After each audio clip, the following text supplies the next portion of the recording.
when I saw you doing like the Road to Revolution, and you're doing this, like you're like a valet or not a valet, a car driver. Me, Miss Elizabeth. Yeah. Yeah, I was a chauffeur. A chauffeur. Yeah. That's the word I meant. The valet has the car when you're not in it. Yeah. You know what I meant. I was like in and around the neighborhood of the word that I was looking for. You're a chauffeur doing the Road to Revolution. You're doing Hey EW. Yeah. And all of these things are really great. And it's awesome, like super fun content. How did these ideas kind of come about? Like, what were those conversations with? I'm assuming it was all with Tony because he's so hands-on with everything, but like, how did you get this off the ground? I would like to say it was barely a conversation. So I was doing the WWE stuff, as you were familiar with previously, or maybe you weren't. Yeah, you were doing stuff on the bump. I was doing stuff on the bump. I did WrestleMania After Dark. It was a comedy special between the WrestleMania nights. Everyone loved it. We were doing more and more stuff. And then along came a big tide, shall we say, and washed everything away. So to continue the nautical analogy, I was adrift. I had a buoy and a dream. And I started like, it's still like pandemic, although, because this is still pandemic, but I'm not going to get into it now. And I know, right? I thought, well, I started toying with doing like a new wrestling character. I'm not sure if you've seen my work as Babyface. I am familiar with your work as Babyface. I know all doing about that. It. I was working on a bunch of TV stuff. I was working on a project with David Arquette, who's a burgeoning young actor, and we're all pulling for him. I've heard of him. And then I had just tweeted out that I had pitched it a while ago to WWE to be a chauffeur on the road to WrestleMania. That was just a joke. Tweet. And I did see that because I thought it was funny. It was very popular. And then Tony messaged me out of the blue and he was like, hey, and he had been familiar with my past online comedy work, which blows my mind. So I'm like, how do you Tony knows and sees everything. It's actually like, I don't know how he sleeps. I don't know how he functions. Cause I don't know what that guy really misses. Yeah, no. So he was like, hey, why don't you I love this. And I think we could do it for this.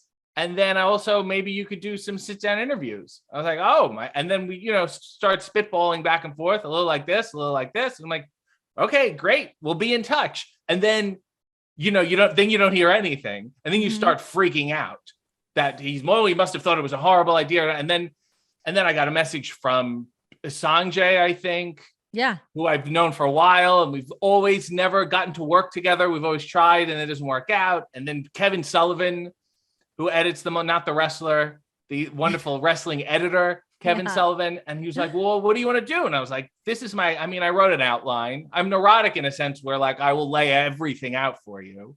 Yeah. And the Road to Revolution was pretty much it. Yep. It's us in a car and we just, whatever. I had written the Paul White one. I had written a couple others to be like, this is what it looks like. And then the Hey EW, I had a long list of like, when I'm pitching something, it's like, here's a bunch of stupid titles. I'm just writing them to get the things flowing. And the first one was Hey EW, which really was, the stupidest one I could think of. And then we had a conference call and they're like, yeah, I think we all agreed that the name of the show is Hey EW. Like, oh, okay. And then, they put the logo together and it looks like, hey, ooh. And I'm like, wow, this is a gift. Then, I know when I first saw it, that's what I thought that it was. I was like, hey, ew, okay, I get where you're going with it, but Hey EW makes more sense. And then the first one I wrote for that as an example was the Tony one. Because I thought, if he doesn't want to sit through these, then no one will. Like either you're in or out. So like here's making fun of you. And I had sent it to him. And then we lined them up and we were about to go do his interview. I'm like, so did you read the questions? And he's like, nope. I'm like, okay. And he just, I guess, trusted me enough to go really do my own thing. No one's given me a note so far. Okay. So your prep work for this, then you do write out all the things that you want to talk about. Like, what is your method of putting together a show like that to the viewer looks so loosey goosey, fun, dumb. And I mean that in the best way. What is your prep work for that? Well, I always get neurotic and assume like they're going to be tired. They're not going to want to do this. So Sure, if which I is can very do possible. right. So if I can do the questions in a way where if I just read them, then we're covered. We'll be fine. The Right. jokes are in the question. They don't even have to do anything. Yeah. And then, I mean, I have over 50 pages of notes of interviews that have not happened yet. So like every day I will write something, and like you want to be prepared to make sure you have that, to make sure you don't have anything, you don't have nothing. But then everybody has been great. Right. And has added to it. And you also have to be open to them wanting to take 100%. stuff everywhere. Like Eddie Kingston is a great example. And I don't even, we started talking about something and then he mentioned him knowing Shakespeare. I mean, that wasn't in my notes. I certainly don't talk to the people before it. And It is one take. And it's like, what we get is what we get. And anything that we've edited has just been either for time or we didn't think was funny. I mean, there hasn't been like, oh, that was, but, and I also think to Kevin Sullivan's credit, it feels live. Like you can tell that it's one take. 100%. No, it definitely does have that vibe to it. I mean, aside from like Eddie Kingston is a treasure all his own. Who else so far has like really stood out to you? I mean, you've had some of the cream of the crop of AEW sitting across the on-air sign from you. Yeah, sure. The chair, the set. Sometimes we call them a set when they're on a show and we have things together. It's a set. Got it. Chauffeur, set. I was not ready for Arn Anderson. I had thought there are some people I revere in a sense where I'm like, this person's going to hate this. Because they're better than, in my head, like they're above me. And he came in, he shook my hand, he sat down, and we just went. And it was amazing. And even just him breathing while I'm miming, it's so ridiculous. And he added so much. And then it was just like, love Arn. What a sweet man he is. And then to be able to like put someone in that position where they're not normally shown in, and he's hilarious and he's quick. And then people are writing like, I didn't realize Arn was that funny. And somebody else commented like, oh my God, I have to go back and watch this guy's matches. Like, I thought he was just a serious whatever. And I'm like, oh, this is, great. And then like, what a gift. Like, there's no other path in life where I would be able to do this with Arn Anderson. Of course. No, it's so funny. Somebody like Arn, I mean, when he was like describing like the flat butts and that you'd call that what, like a can of smashed biscuits or whatever it was. Yeah. Like, where are you coming from?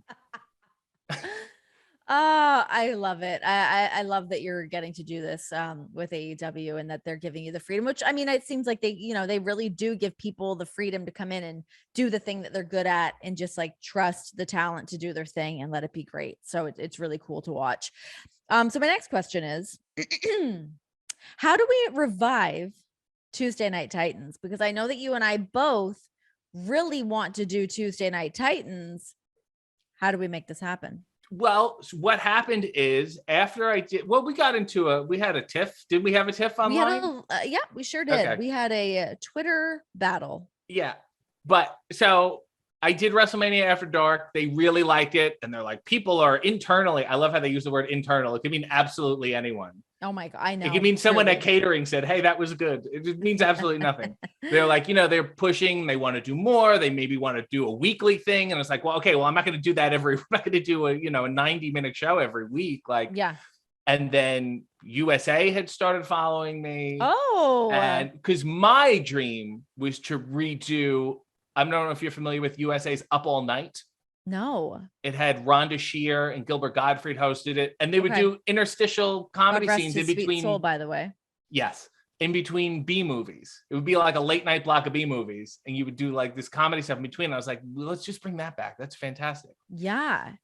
And then so they had talked about it. It was on the table apparently, and then I guess you caught wind. USA was tweeting about it. Whoa! Back up. And yeah, I don't, how do we revive it? I mean, let's face facts. It was not a very good show.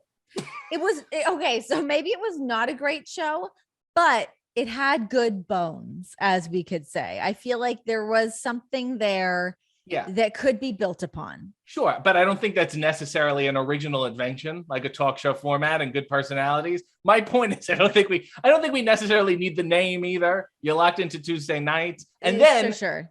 when I did the bump, they gave me Wednesday morning wake up. That was the name of the segment, and they ripped off the TNT logo for that. So you're really in the neighborhood of we're getting close, but then I'm also like, we can do our own. It's not that original, if I may.